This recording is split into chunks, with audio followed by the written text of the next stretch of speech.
अध्यक्ष महोदय, अतः आवश्यक है कि हम प्रत्येक भाषा का सम्मान करते हुए उन आधारों का अन्वेषण करें जिनसे हमारी भाषाओं की एकता के तत्व स्पष्ट होते हैं।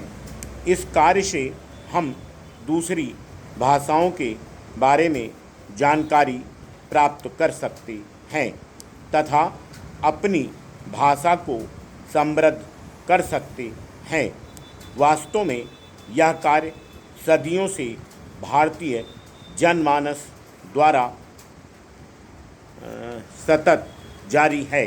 भाषा के इस महत्वपूर्ण आधार द्वारा हम अपनी संस्कृति की बेजोड़ शक्ति से भी परिचित हो सकते हैं जो सीधे भारतीयों को एक बनाए रखती है। कहना होगा कि भाषा द्वारा वह शक्ति कभी कभी मुखरित भी होती है। हमारे समय की मुख्य चुनौती यही है कि हम अपनी एकता को खंडित न होने दें। बाहरी और भीतरी, दृश्य और अदृश्य ऐसे अनेक आक्रमण हैं जो स्वार्थी शक्तियों द्वारा लगातार किए जा रहे हैं। उदाहरण के लिए भारत में भाषाओं के आपसी संबंध कहीं भी कटुतापूर्ण नहीं हैं, किंतु स्वार्थी शक्तियाँ एक महत्तम भारतीय भाषा के विरुद्ध द्वेषपूर्ण भावना को राजनीतिक औजार के रूप में इस्तेमाल कर रही हैं। यदि समय रहते हम सचेत न हुए तो जैसा आप देखते हैं भारत में विखंडनवादी शक्तियाँ तरह तरह के विभेद सामने ले आएंगे। एक सजग भारतीय नागरिक के नाते आपका यह कर्तव्य है कि आप जीवन कर्म में भारतीयता, भारतीय संस्कृति और भारतीय भाषाओं के प्रति अपनी निष्ठा अटूट रखें। हमारी भाषाओं का विकास एक दूसरे से सह संपर्क से ही संभव है। मेरी कामना है कि आप अगली शताब्दी में इस सह संपर्क को अधिक तीव्र और अर्थवान बनाएंगे। भाषाओं के परस्पर विकास के लिए परंपरागत ढंग से कार्य करना बहुत उचित नहीं है। विश्व की बदली हुई परिस्थितियों में हमें भी स्वयं को अवश्य बदलना है। मैं आप लोगों से अनुरोध करूंगा कि आप जहां भी काम करें वहां इस संकल्प के साथ कार्य लग्न हों कि शिक्षा और भाषा के क्षेत्र में कुछ नया किया जाए। स्पष्ट है, मेरा संकेत भाषा शिक्षण में नई पद्धतियों का प्रवेश कराना तथा नए यंत्रों के प्रयोग से है। आप जैसे ही रोजगार पा लेते हैं और पहले दिन ही यदि आप सोचने लगते हैं कि आपके पास एक पर्सनल कंप्यूटर होना चाहिए, तो यह पहला प्रयास होगा कि आप विकसित पद्धतियों के साथ जुड़ रहे हैं। उसके लिए आपका व्यक्तिगत प्रयास पूरी सामाजिक चेतना बदलने में सहयोगी होगा। इससे नई चेतना आएगी और प्रगति होगी। Full stop. नेक्स्ट। उपसभापति महोदय, यह हमारे समय की निशानी है कि आईसीसी की राष्ट्रीय समितियां अधिकांशतः विकासशील देशों में हैं। ऐसे देशों की संख्या काफ़ी अधिक है और कुल मानवता का 70% भाग वहाँ बसता है, लेकिन विश्व की कुल आय का बहुत कम अंश उनके हिस्से में आता है।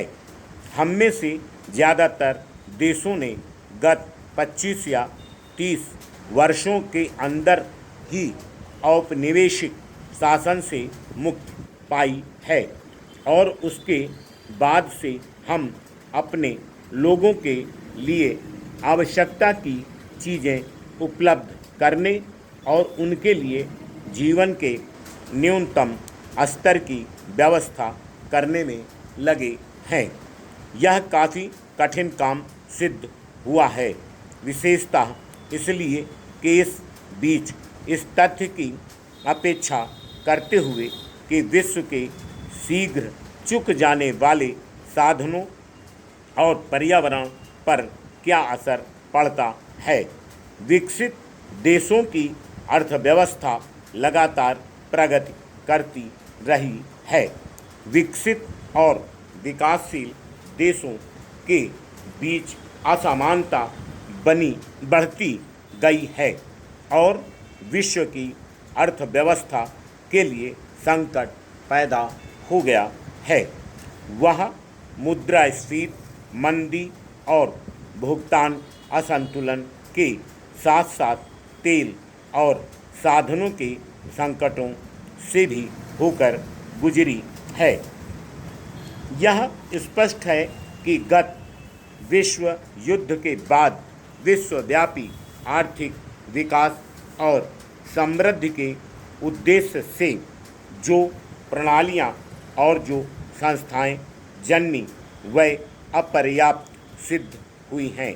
इसलिए अब एक नई विश्व अर्थव्यवस्था की मांग उठ रही है, एक ऐसी व्यवस्था की जो दुनिया के अधिकांश भागों से गरीबी हटाने के प्रयासों को बढ़ावा दे सके। यह केवल एक नारा नहीं है, यह एक अदम्य आवश्यकता है जो विकास की प्रक्रिया के दौरान उत्पन्न कठिनाइयों और निराशाओं के कारण पैदा हुई है। आपने जो विषय चुना है, यानी भविष्य में अंतर्राष्ट्रीय आर्थिक संबंध, वह उचित और सामयिक हैं। निरस्त्रीकरण के साथ साथ आज यह विश्व की एक सर्वाधिक महत्व की समस्या है और मानवता का भविष्य इस बात पर निर्भर करेगा कि इस समस्या का समाधान कितनी बुद्धिमत्ता और दूरदर्शिता के साथ निकाला जाता है। संयुक्त राष्ट्र द्वारा मई 1974 में स्वीकृत एक नई अंतर्राष्ट्रीय आर्थिक व्यवस्था संबंधी घोषणा के बाद से अभी तक इस विश्व में विभिन्न अंतर्राष्ट्रीय मंचों में विचार विमर्श के परिणाम स्वरूप शायद ही कोई प्रगति हो पाई है। अनेक योजनाएं रखी गई हैं। आज सवेरे के समाचार पत्रों से हमें मालूम हुआ है कि एक नया लैटिन अमेरिकी नमूना पेश किया गया है। Full stop.